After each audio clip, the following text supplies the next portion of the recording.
And this concept of eternity, which seemed, from a scientific point of view, incoherent, now makes complete sense. If God is outside the universe, he's outside of time. Far from being unable to escape God, there is a very real contingent of non-believers, and I would count myself among their number, who are unable by any means to discover him, who seek and do not find, who knock and receive, as it were, no answer. I think it would be great if God existed. I really do. I would absolutely love to escape death. I would relish being the recipient of unconditional love. Less selfishly, I would love to be able to worship that which deserves to be worshipped. I just don't think it's true. Now, try as I might, look where I can, I find no response, no hint, nothing.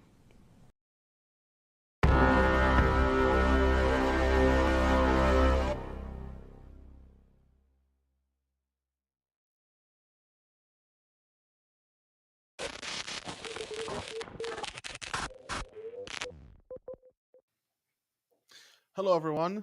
It is us again, Don, Travis, and John, and this is the Pangburn update number 8. It is March 10th, if I'm not mistaken, and we're so glad to be back. Last week we were off. I was sick with COVID, which was fun. I think the week beforehand, Travis, you were sick with something? Yeah, I don't know what it was. Pussification or something. And John was just kind of like, damn, I'm alone here. Yeah, I just don't get sick. Just built different. Doesn't get sick. Built different. Yeah, rub it in. Plan to, yeah. Oh, okay. I was getting super pumped watching that trailer again, actually. Yeah, same, me too. So New York City, June 1st, everyone, be there or be Triangle. It's going to be a rockin' event. I'm excited. A bunch of us are going to be there. Don's going to be doing some pre-show work for the YouTube channel, and if John can make it, he's going to be at the table with him. It's going to be a lot of fun. But yeah, Dinesh D'Souza, Alex O'Connor. I think this is going to be just another legendary event to add to the long list of the events that we've produced. So, and just remember, if you like, subscribe, join our Discord, join Travis's, whatever it is, you go to online, make an account, subscribe. It helps create more content like that. Big discussions with Sam Harris, Douglas Murray, Jordan Peterson. We've got Dinesh and Alex this summer. And I think we have way more discussions that we've talked about coming up that y'all might be really, really interested in. So, yep. I can't say exactly who yet, but there's some cool people back there. Yep, lots in the works right now.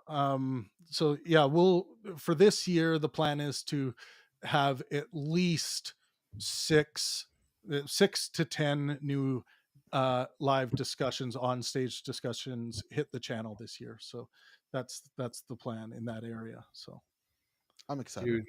Huge. Yeah. It's all thanks to you guys and your support. Yeah, exactly. Yes, thank you, everyone, and you guys have been killing it on the videos. Loving reading your guys' comments, and the daily polls have been really cool as well. So what was the daily poll this time around? So let me pull it up because I want to get so it is, can racism be peaceful? Let me know what you guys think in the comment section. Can racism be peaceful? I know a lot of you have put your comments in. There's already 400 comments in 5 hours on the poll question. There's 5,000 votes in. 41% say yes, racism can be peaceful. And 59% is winning, saying no, racism cannot be peaceful. So interesting. Yeah. I personally don't think racism can be peaceful, but I think we should discuss it more after the poll's finished, right? Yeah, sure. What's your initial position, John? My initial position is, if we mean peaceful as opposed to violent, I think, yeah. I mean, I think you can think evil thoughts without using violence to perpetuate them or support them. I think that's perfectly possible. It's still bad, but I think the term peaceful and violent have been, let's say, complicated and adjusted in terms of modernity. But if you mean in terms of like physical violence, like, yes, you can. I know people who are racist who are not violent. Right. I don't know them very well anymore, but I used to. But remember that the question is not about like acting on your racism. It's about racism itself. Yeah, right? But peacefulness implies action. Like, the ideology itself is neutral in terms of peace or violence. And then peacefulness. But we're talking about the idea of racism, if Right. that can be a peaceful idea. Yeah, I mean, I don't think that believing in inherent racial hierarchy necessitates violence. Well, let's I put don't it think this there's way. anything Let's put it in this the way. Let's ideology say that let's say necessitates that let's say the Houthis Yeah. aren't at war with Israel and America, Mhm. but their national charter is death to Israel, death to America. Right. Are they peaceful?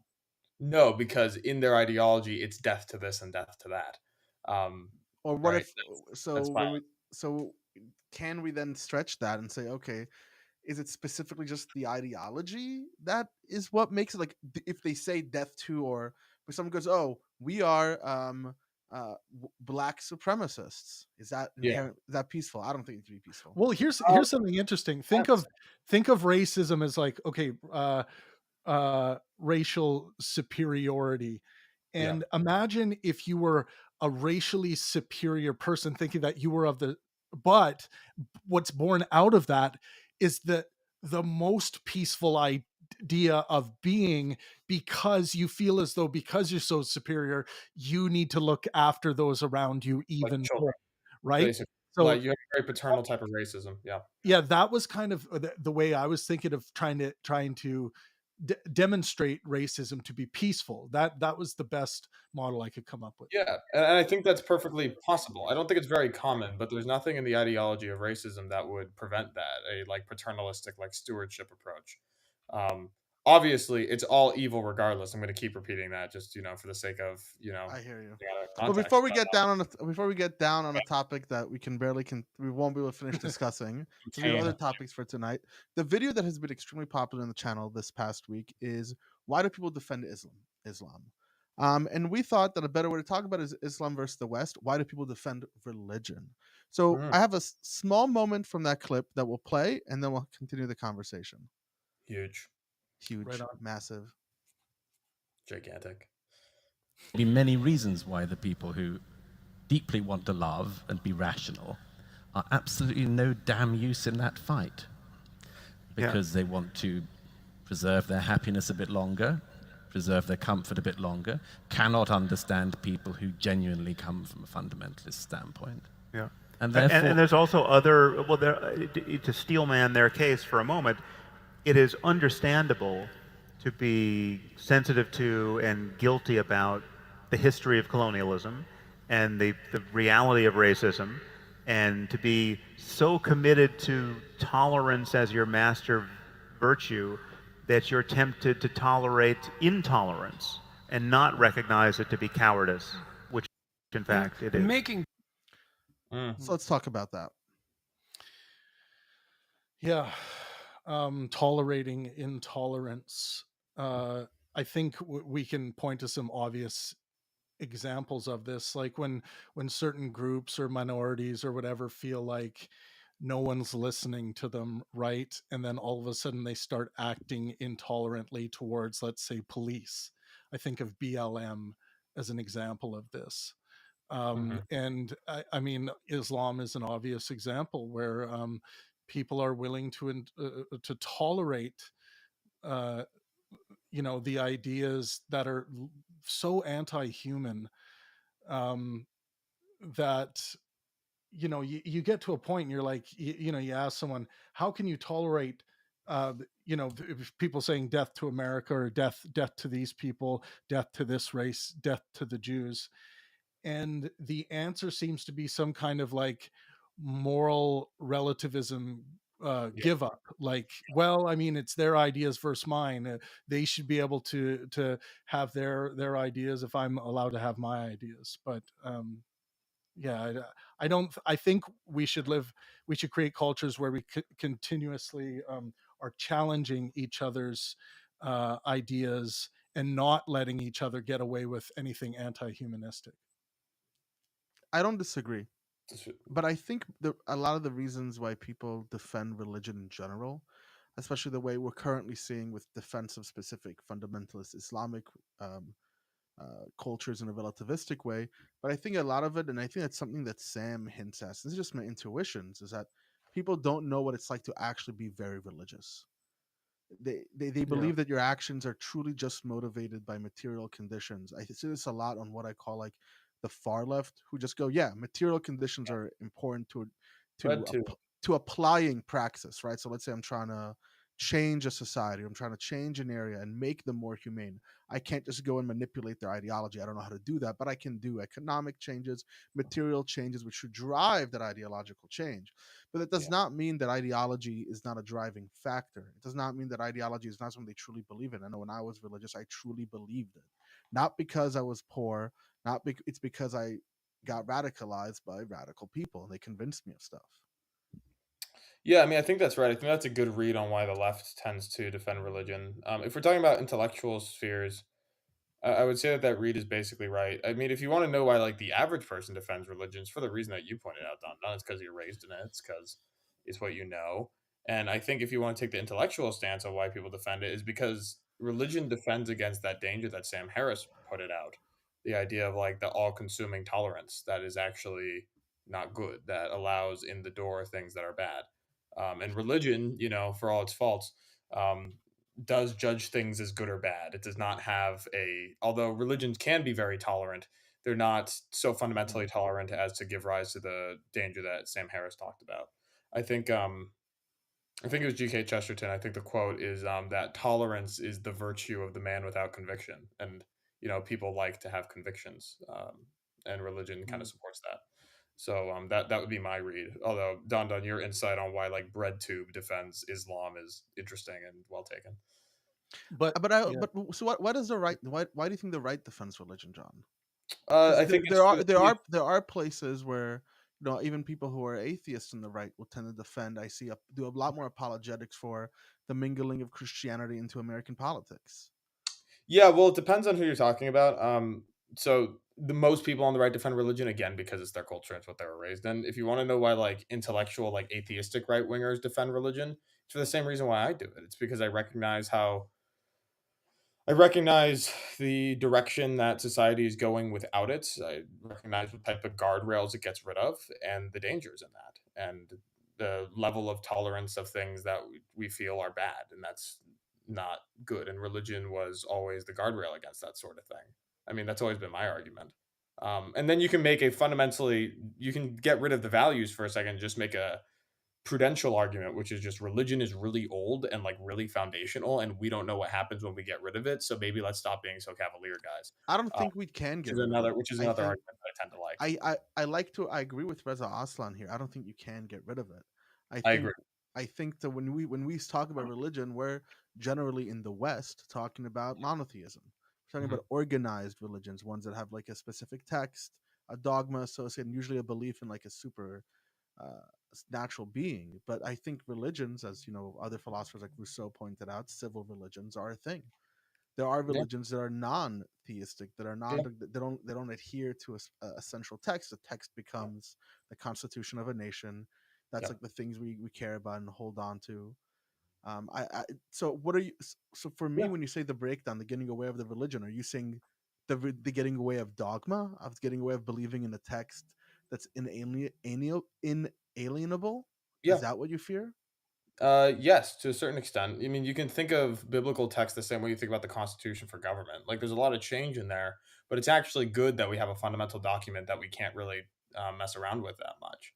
But your argument that you just pointed out that religion doesn't go away is something I hear from the right a lot, and I think it's a good note, which is the religious instinct is there, and you can direct it towards its proper ends, which is like organized religion, metaphysical, or you can let it sublimate into politics, and now we have holy wars in terms of our politics in a level that's hyper divisive and horrific for the social fabric in many ways. Well, that's There is that's no that's getting rid of the that's religious instinct. nationalism, right? That's hyper nationalism. That's what you get with hyper Yeah, nationalism. yeah. The Again, state give the unto Caesar state what is becomes your Caesar's. religion. You fight for it, right? Correct. Just like people Correct. fought for Christianity, they fight for Islam. They fight for, right, like the far Yeah. right Zionists fight for Judaism in a way. They believe it's like a Mhm. religious strife.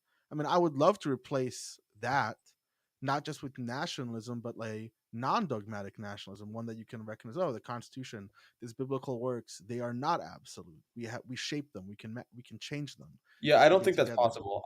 You don't I think think it's the religious possible? instinct is always going to result in a dogma of some kind. I think it's inevitable. Human beings want stability. And while I agree that it'd be good, like I mean, like the Constitution can be changed and the Bible can be interpreted, and even Catholicism has different councils that overturn stuff on occasion. But like generally speaking, human beings want certainty. They need a roadmap to live their lives. I think, like in like it to use the dreaded term wokeness, like there's a dogma even to like the most atheistic, like relativistic ideology in the West right now. There's a very clear dogma with very high penalties if you violate it. Dogma is inevitable. The question is what is in the dogma and on what level of our society do we place it? Do we place it on the surface level of our politics, or do we place it on the more fundamental stuff No, but in the level of religion? reverse it for 1 second. Reverse it. What are the consequences of not of in a current America? What dogma do you get punished for, from a legal standing at least, not just social? Well, legal standard? Well, I mean, if you want like an easy, non-controversial example, there's a dogma of don't hurt other people, and if you violate that, you get put in jail. Sure, okay, but Um, I thought you were talking about something else, right? I thought you were trying to get into wokeism Well, and cancel it- Well, we I, also, well, I am we saying that also, there are social John, there's a risk of social consequence if you violate dogmas of like wokeism. Like it's not legally enforced, obviously. I mean, yet. we also dogmas aren't just strongly held belief structures. Mhm. Dogmas are things believed incontrovertibly, so believed to be incontrovertibly true. So if we're going to pick out examples of where we see this, it should always include that. And I think when we're talking about a lot of like government policies and things like that, I don't think people are committed to those necessarily incontrovertibly.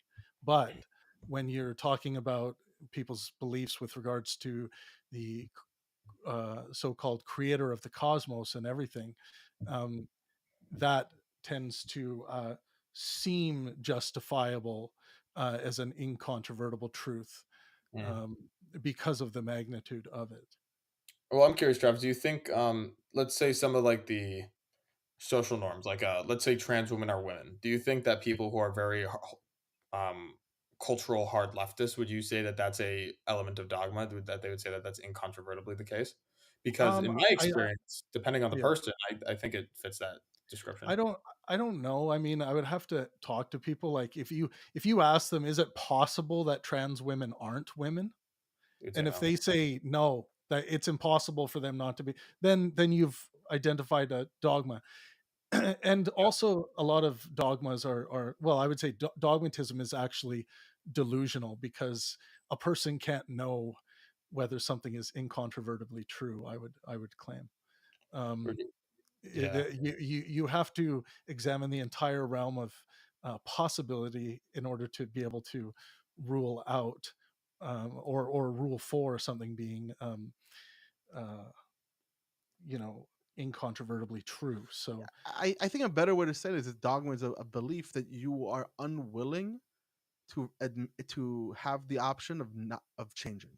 That's all it is, Yeah. right? yeah, if I think that's what it I think that's what it is in like pragmatically that's what it is. Yeah. I Yeah. think.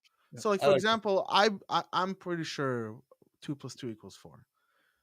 Could I be wrong? Yeah, sure. How likely is it? I really don't believe it's likely at all that I'm ever going to change my opinion on that. Yeah, but the fact that you just said, yeah, sure, fine, it's possible, that means it's not a dogma. Part. That's the Yeah. important part. Yeah, that's the important part for dogma. And we've all spoken to, radical Christians or Islamists, for an example, that you say, is it just possible that this is wrong? And they're like, no, it's not possible. Then it's like, yeah, that's a dogma right there. Yeah, but I don't think you're never. I like again. I want to hear what you guys think about this. Is I'm pretty sure you're never going to get rid of that in humans. I think you can make it stick and move, but I think dogma is always going to crop up somewhere. Well, think it's I believe John, I believe while John. you can't get rid of it, I think that we can have a society where that itself becomes a fringe element. Fallibilism gets rid of this, John. Well, Like, again, so I I'm a theory. fallibilist. I can you point to something that I believe incontrovertibly? I don't believe the logical absolutes incontrovertibly. Well, So Trav, I know that I'm look, not I saying can that. do it. Anyone can do it. See, I don't. I actually don't believe that. So I'm fully on board with the idea that individuals like Travis Pangburn can do that. I'm not convinced that the entire human race is capable. But of. You know what's what's funny about that? I think I'm almost positive if you go back 1,000 years, there are people in the nobility who said, I don't believe that all human beings would learn how to read and write. right, That's not possible. That's not right. going to happen. Okay. And today we live in Wrong a about post-literate society where everybody, large majority of people know how to read and write. It is very true. People often make predictions that are wrong. But This I is think when we look at history, we see no, there is ability to make progress here. We live in a society that's much less violent, that's very literate, that's very peaceful, and there's a lot that's not even inter especially in most places, the interpersonal racism is such a small degree. Go back 200 years, people think, of course not. You'll never live in a world. That's just a part of humans. They'll never be able to coexist Yeah, people well, of it's other definitely the wrong races. level of analysis. I think, like, yeah, people have been wrong about stuff. I mean, I can tell you why I think I'm right if you're interested, and No, why. I know, but I'm saying with that piece of evidence, why do you think that you stand outside of Um, that reality? because it's like saying the fact that people have made predictions in the world, and some of those predictions were wrong. You are also making a prediction. Like that's not strong enough No, that's evidence. not what I'm saying. That's not what I'm saying. Okay, what are you saying No, then? 'Cause that's very reductive. That's very I what, apologize. Please okay. elaborate.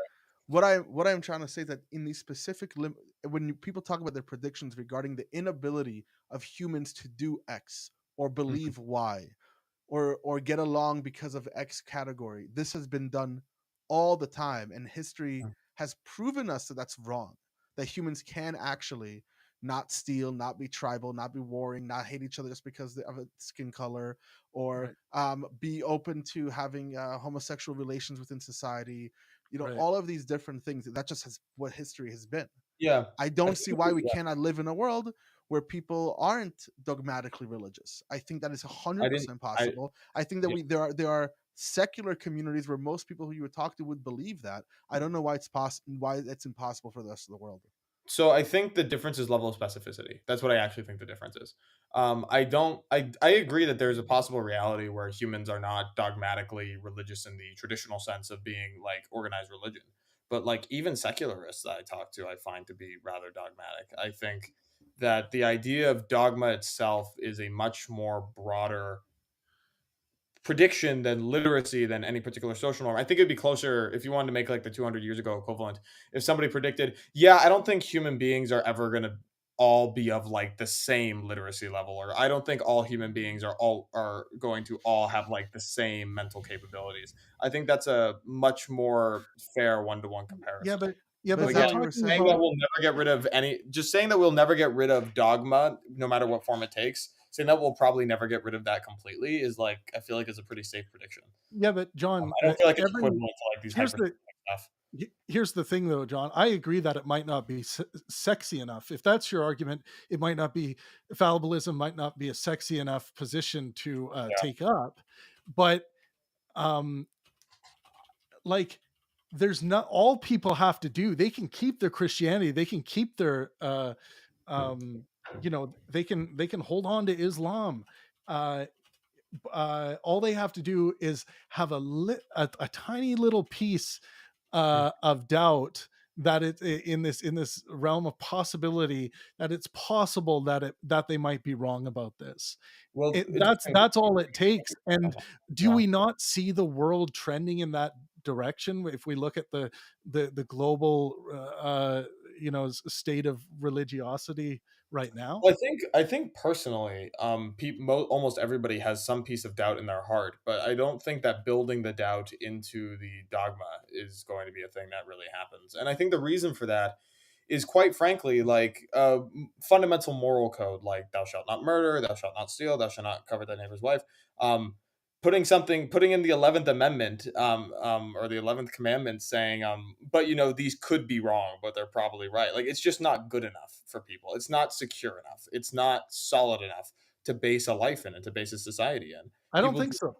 I don't think it's so, just man. not good enough. It's not satisfying. I agree with you that I'll tell you that. John, I agree with you, but I bet you if we examined all of your beliefs, Yeah. John, I bet you do not hold any dogmas.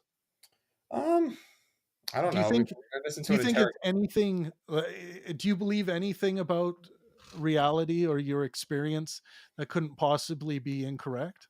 I actually don't believe I don't have any material dogmas, but I have some moral dogmas. Chief among them, one of the very good examples is sadistic baby torture is wrong. I don't think you're ever going to get me to doubt that one. Sadistically motivated baby torture, I think, is incontrovertibly wrong. I'm Right, not but that one. don't you think it's Possible.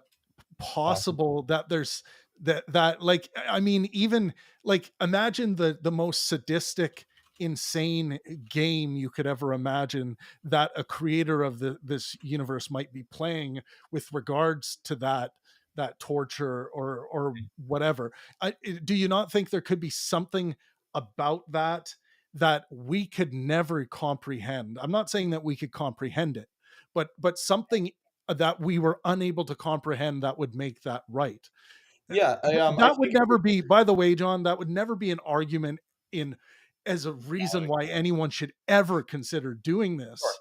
Yeah. But it's what it shows, I think, is that there might be some possible fucked up space that we cannot even imagine, Mhm. like, that escapes us, that this thing might be acceptable or even good, Yeah. for some weird reason, right? Like, if you do this, let's say, to one child, you stop all child rape around the planet. Like, let's imagine that Right. was in the I mean, laws no, of but physics, right? this is the story of Amelis. And if anyone hasn't heard, it's the city of Amelis is a great like story.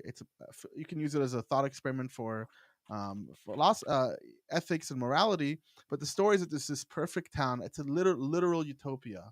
But the utopia is one dark secret, that there is a room with a child in it that each person in the village in the morning gets up and has to like abuse, spit on, kick them, defecate on them, call them names as they're like tortured in this dark room. But this utopia keeps on happening. Mhm. And those who want can stay, and those who don't want to be a part of it can leave and Hooray never for you. come back to the city. But the question is that, but in the city, there's no death, there's no suffering, there's no disease, Mhm. right? This is what it's contending with. Is that under no circumstances, John, is that your Under no dogma? circumstance. Yeah, well, okay, so a couple things. One, I don't want this to be to like the interrogate John's morality show, as like fun as it is for me. So I'll address Okay. these briefly and then maybe we'll move on. But Is it's so fun, John. But fair real enough. quick, the audience, what are your dogmas? Do you think you Yeah, have dogmas? Talk about it in the comments And section. true. We might and bring your take quota. one and guys, take 1 second to drop a like on this video, on the stream. It really helps everything out a lot, if you take a moment to do that. Thank you. It's a thumbs up button. I believe you all can find it. Wait, I can click it too. I'm gonna click it Yeah. right now. So to answer Trav's question first, I suppose, I mean, if you're saying it's incomprehensible in terms of why, it's just a lack of specification by dogma. I'm happy to stick and move and saying that men or humans doing sadistic baby torture for purely sadistic reasons is always wrong. Like I can just amend the dogma to be more specific. Um, Mm. so I can just do that. I guess I guess you win because I didn't allow for like states of consciousness higher than mine. But I would argue that the use of sadistic as the motive like implies comprehensibility in terms of Yeah, my only argument is yeah, that me, as the dumb, stupid ape that I am, yeah. I I I don't ever think that I can comprehend all of the variables of any system. And that's the Well, only that's why I'm and limiting the that's the only reason, that's what led me to fallibilism with regards to everything I believe.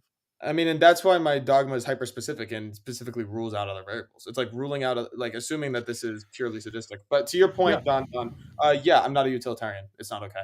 Nope. Hard Never pass. okay. Okay. Hard pass.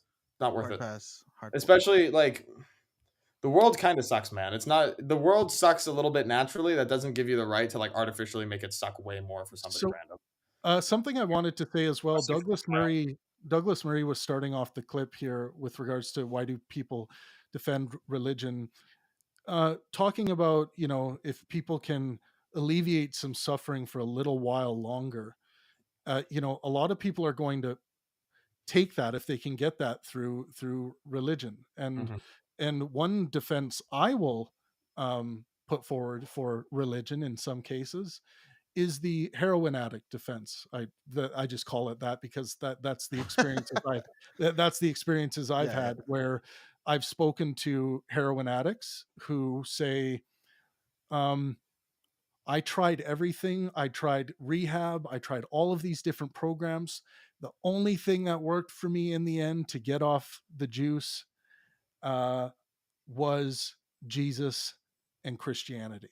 You sound like Jordan. He said the same And thing about cigarettes or quitting cigarettes. well, you know, I'm not saying that No. No. narrative. First of all, he did not say the same thing about No, cigarettes. he said something He way said that you different. cannot get off of cigarettes Yeah, yeah. without a spiritual But experience. but I will say that this is defensible, and for someone who's been in that case and who has found their solace and has found a way to maximize their mental and physical well-being through this ideology, I have no qualms about that, so long as they are not harming themselves or anyone else around them.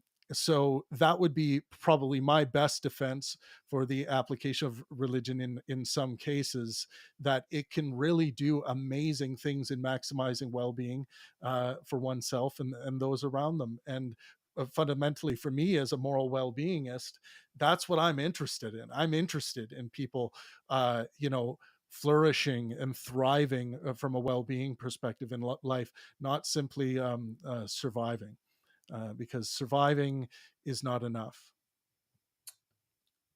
Yeah. I mean, I tend to agree. I think that's right. I think Douglas saying that, metaphysical purpose is necessary to overcome some of the inherent suffering of life, or at least give meaning to it. I think that's true. But And one thing I'll add quickly, Yeah, John, is that this No. in no way demonstrates the I validity know. of Christianity or No. the claims of God's existence. Yeah, Now, I mean, would I have I? a weird position on truth. I'm like, I take a pretty pragmatic position on truth, but Yeah.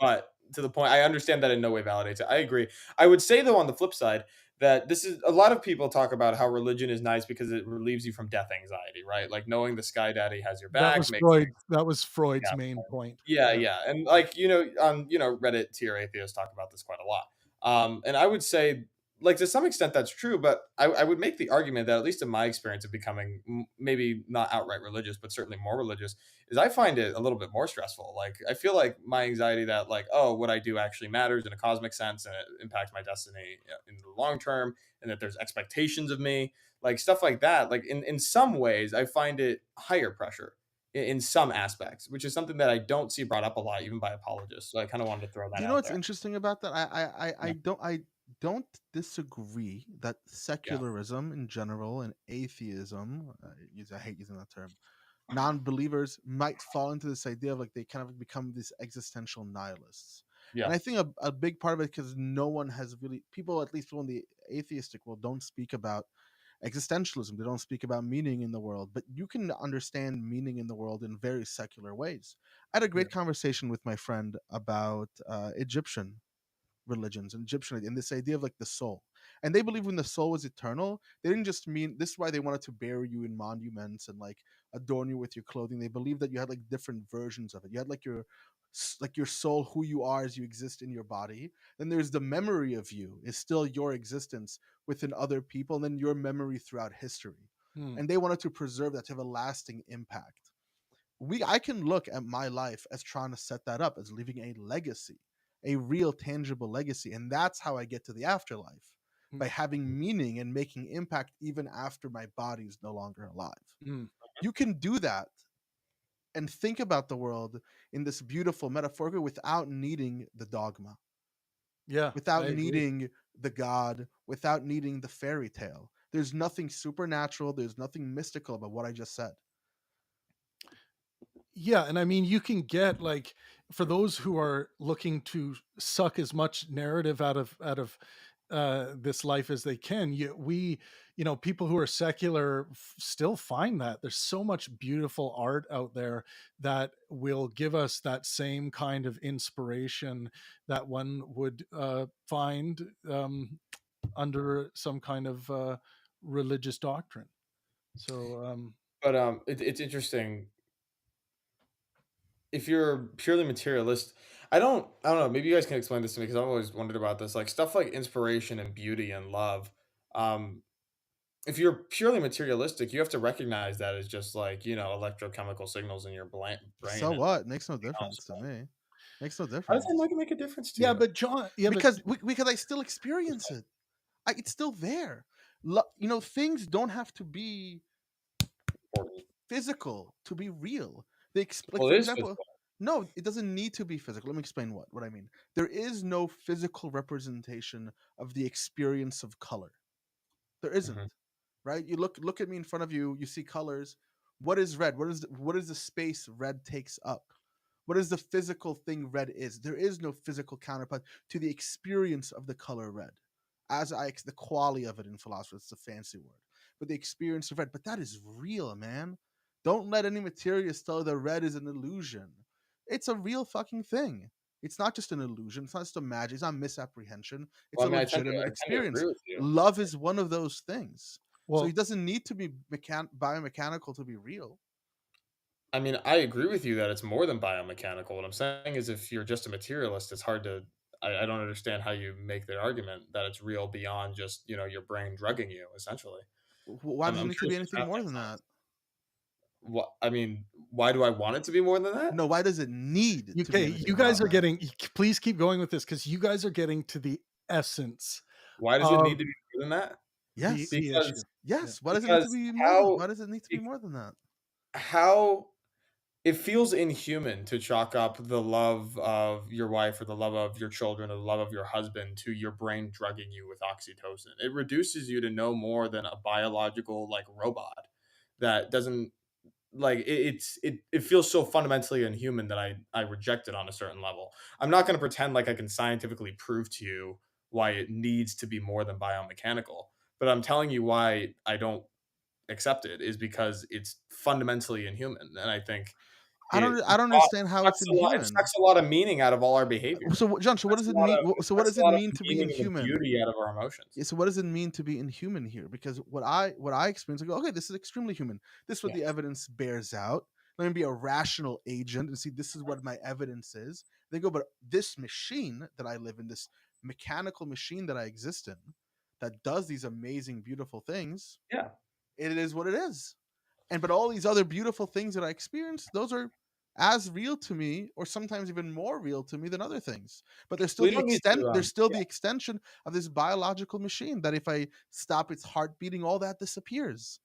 But I don't see yeah. what's inhuman about this. Something to consider too in this conversation is most of human history, not recorded history, human history, has been spent in complete ignorance of all of the physical modeling that we've come to build and understand about the nature of a human being and what it actually is.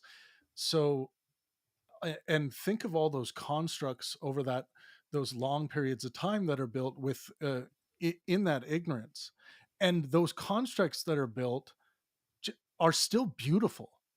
And can be beautiful even if they are in fact ignorant about what's going on in the blood and guts of it all. um, I think that would be my point. Like I don't think that lacking a overarching narrative that is somehow supernatural or escapes this reality in some way, not having that is somehow diminishing the beauty of our experience. I mean, I can't prove this to you because we're talking about fundamental philosophical assumptions. But Yep.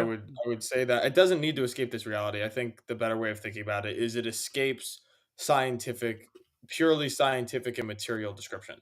And by the way, I don't deny that biomechanics play a part. I mean, my personal pet theory is the emotion affects you on the metaphysical level, and that it's expressed physically but it's just like the causality is the other way around.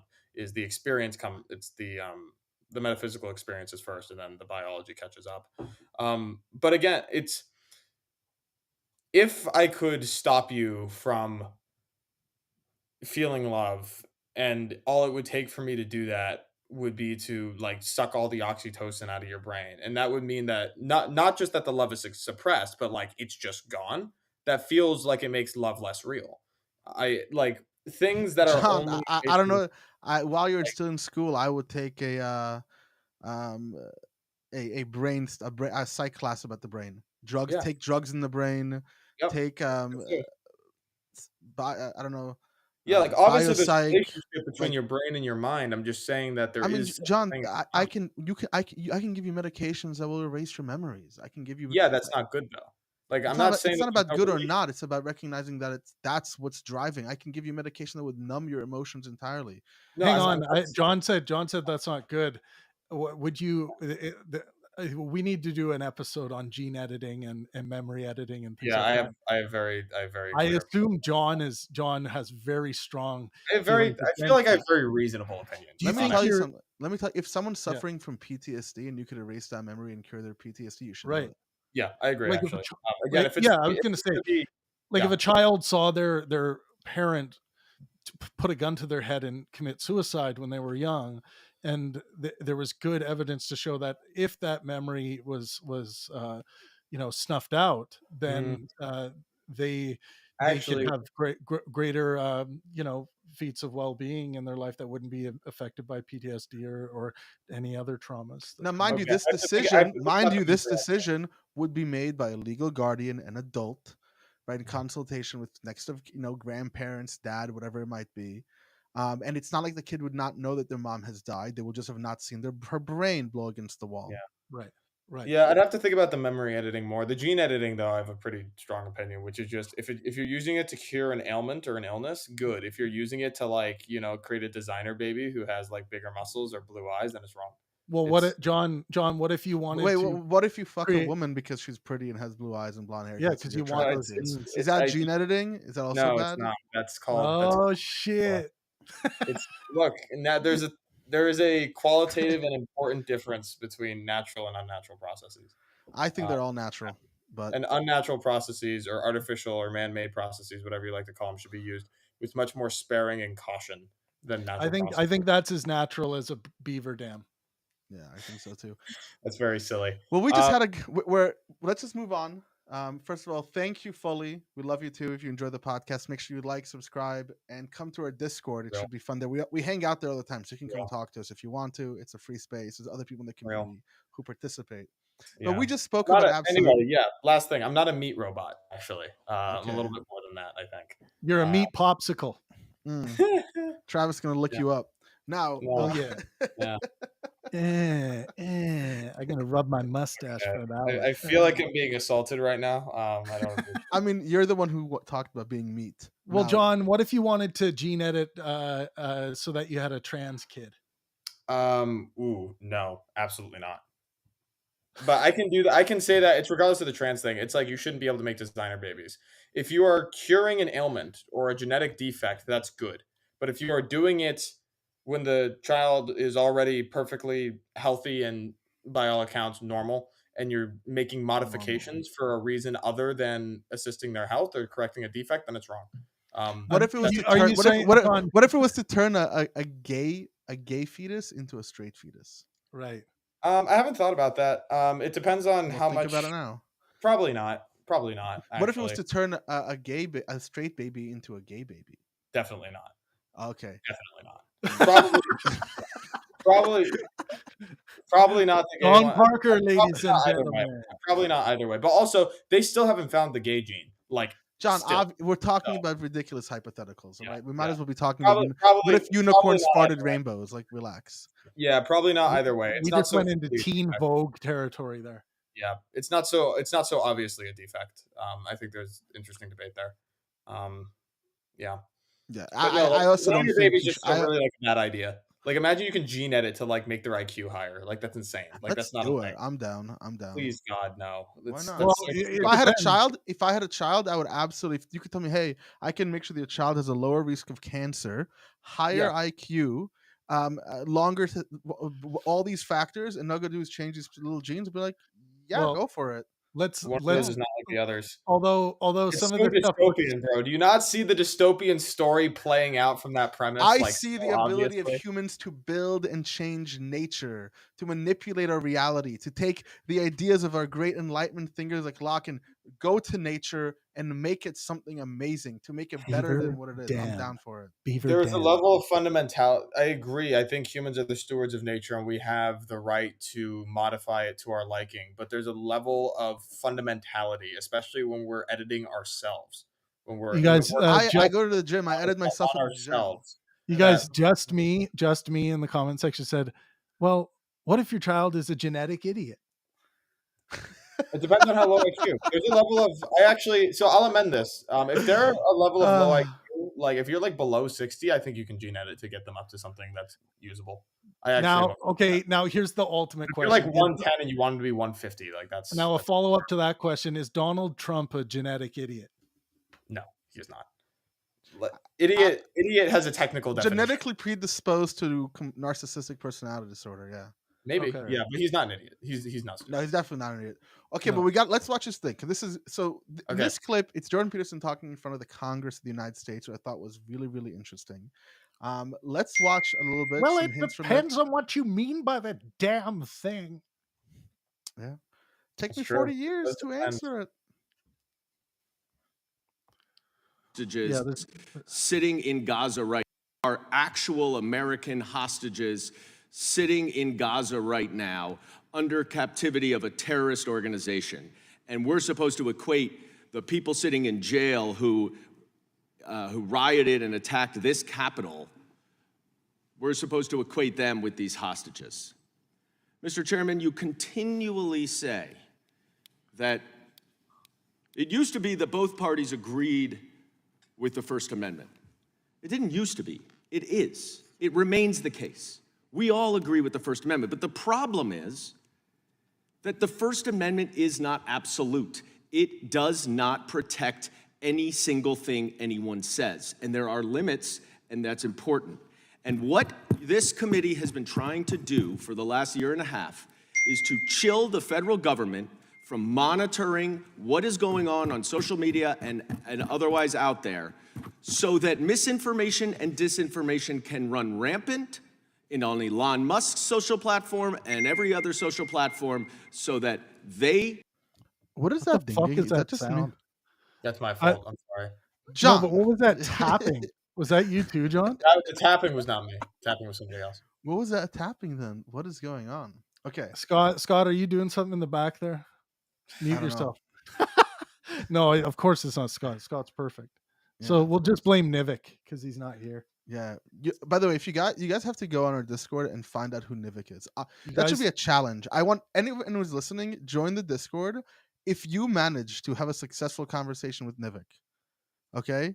And I'm sure you will be able to, but if you do, please let us know how that went. I want you guys all to talk with Nivik and ask him about everything. It'd be amazing. Do it. Everyone's going to talk to Nivik. You got to define success. I think that's going to be the problem. Oh my God. No, I'm not defining. Oh, you'll know it when you smell it. Yeah. Okay. Let's rewind it a little bit and keep listening. I think Run it's on it. rampant. I think that tapping is coming from the hearing. I think it Really? is. Okay, Yeah. let's see if you're right. Someone trying to on fuck him. Elon Musk's social platform and every other social platform, so that the Republicans, can benefit from it in November's election. That is why this committee exists. The time of the gentleman. And has we have expired. gotten no evidence to support any of these allegations. Okay, now Unbelievable projection. Let's see Jordan Peterson's Unbelievable levels of projection. Yes, Oh, the we'll see. Republicans are the ones using the social media companies for their benefit in elections. Yes, that's what the Everyone is. Everyone is. Obviously, everyone is. John, you're a every politician is going to use whatever they can. That's Taibbi. I don't think people understand the degree to which they are profiled online and to which their virtual representation is now an iconic representation of them, nor do they understand that they have no rights whatsoever to that representation. So, for example, let's say we turn our information about our purchasing habits over to the bank when we open a bank account. 30 years ago, that wasn't such a big problem. With AI systems, it's a problem that's so big you can't imagine it. I mean, I'm certain that my staff could find the data online to absolutely predict your voting patterns with 95% accuracy. You have no idea what sort of digital footprint that you're leaving behind you, and there are almost no protections for that. And so now, and you also asked about the First Amendment. Yes. Well, we have very weak free speech protections in Canada, and I can tell you that is not going well. And so the combination in my country, the combination of that and the invasive technology that we're producing at a rate that beggars the imagination, produces a threat to the integrity of sovereign citizenship, the likes of which has not yet been experienced. Right? And that's what this committee... Jordan here. Yeah, go ahead. Go ahead. There's nothing going wrong with freedom of speech in Canada. I don't know why he says this. I think maybe it's to do with his hearing with the psychology board or something like that. But if you take a look at Pangburn, my company, and myself, Travis Pangburn, and the events I've produced in Canada, the content I continue to produce as a Canadian citizen running a media channel, there never once, and I've probably said some more controversial things than Jordan has. And I'm not on the radar as much as Jordan is. Jordan has become a international hero of sorts to some people. But there's nothing wrong with free speech in Canada. I don't know why this rumor is going around. Do you mentioned yourself that Jordan is much more on the radar than you? Do you think it's possible that that's why he's experienced problems and you haven't? Or yeah, but I'd have to hear what problems. I would too. I have to remind myself.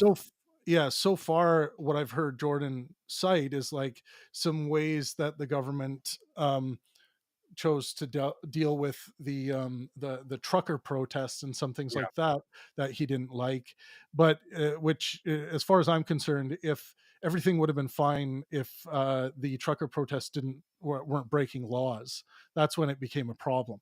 Even though Justin Trudeau voiced his opinion that they should all just go home, that didn't mean that they had to go home. But some people were like, see, they want us to go home. My free speech. Well, he doesn't get to Justin Trudeau doesn't get to dictate your freedom of speech in Canada. I'd have to do my homework on this again, but if I remember correctly, some of the people at that protest got debanked, right?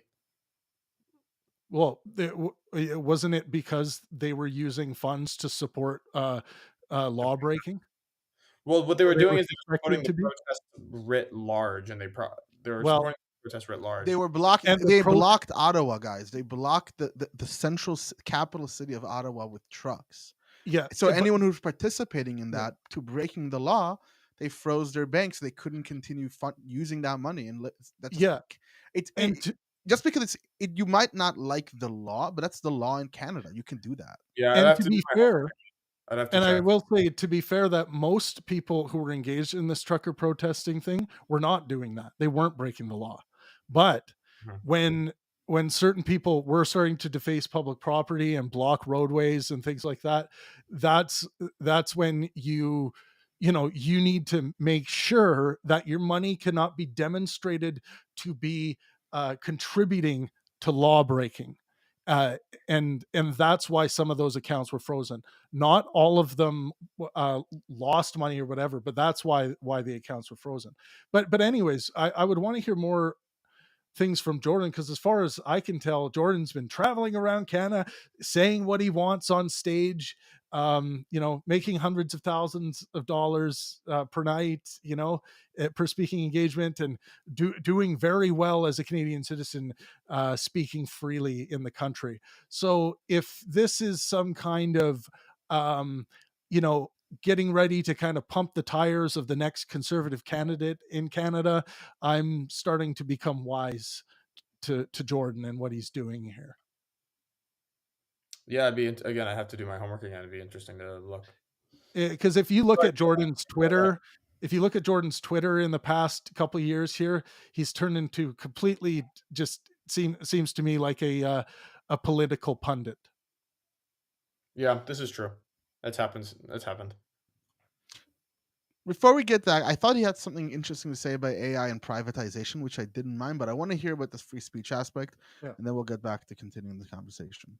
They should be concentrating on. Like, it's very interesting to watch it because it devolves continually into discussion of a particular event, serious though that event was.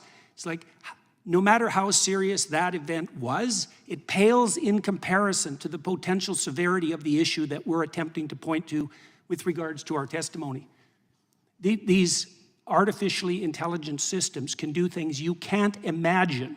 And not only can they are and they will. And that will be abetted by the collusion between large corporations and government. And it's certainly the case that the people who stand on the left, especially with regards to their, what would you say, skepticism of large corporations, which is often perfectly warranted, should be utterly terrified about this. Man, you did that in less time than I thought. Okay. Like, I agree, I suppose, generally. Like, AI is scary. Government, Why large is it scary? corporations being in bed is scary, and we should be very cautious and very aware of how big the potential threat is. But I don't really know why Jordan, other than, being famous and, having a smart professor voice, is really qualified to speak on this issue in particular. I don't get it. I don't get it. I wonder how that happened. I mean, I think he's talking there because he's connected to the Daily Wire, which are, Yeah. I mean, their biggest payout was the Republican Party, I think, last quarter or something like that. So they're obviously the online Fox News of the right. That's just what they are at this moment in time. Mhm. And he's a part of that organization, and that's how they probably get these connections. But I think that his answer to "Is free speech absolute?", which was the main idea that he was responding to the congressman, I think Dan Goldman, was AI is scary, and you have no idea what the government can do with that information. While it's true that the government had this information, these predictive models that they can make off of your social media stuff, like this is true. You could do crazy things with it, and the government having that power would be problematic. I wouldn't disagree with that notion. That if government could get its hands on that information and create political ads, it could be a problem. It could give the government a little too much play in the way voting should go, and exercise a way too much power in its constituency. You know, Don't you know disagree what with though, that. you guys, I am hearing echoes of when the internet was about to be dropped on the people, right? When the internet was about to be dropped on the people, we can't do this. This will destroy society. You cannot even imagine how big this will get and where it will go. Your children won't be safe. They're with the internet will be able to control your voting attitudes through advertising. Beware. And Were they wrong? yeah, the internet has some problems, but AI is just another advanced tool that some people are going to use for good faith, honest, helpful things, and others are going to use it for criminal nonsense. And we need to make sure we empower security companies and AI security thinkers like Roman Yampolsky, who I've spoken with, who's kind of the leader in AI security, who and make sure these people are well funded so that we have very good protections against this, just like we've protected against much of the internet's dirtiest and darkest corners, right? Yeah, I mean, when you listed all those things about how, the advertising is going to influence your voting, your children aren't going to be safe, you have no idea how big this is going to get or where it's going to go or how much people are going to know about you, feels like those things actually happened. Those don't feel like predictions that were wrong. Now, I would agree with your notion saying that does not necessarily justify an outright ban, but I think what I don't want to speak for anybody other than me. What I would say is that a lot of those like silly slippery slope predictions before the rise of new technology that we look at laughing now, a lot of them were correct. And you know, I'm not saying outright ban, but I'm saying that we should be recognize that just because we've acclimated to their new reality doesn't mean that it didn't come along with a lot of high costs. And we should Yeah. just be cautious And and prepare for those as well for the next round, which I find, if you believe in exponentiality theory, is going to be an even bigger jump. So and this is why I believe that it's the role of government to regulate. To some And extent, yeah, it's I the agree. role of government I agree with to that. Yes. to police certain forms of hate speech online. It's the Well, role of that's not it's true. I mean, hate speech in real life is policed. I can't just say everybody calling we should kill Travis Pangburn.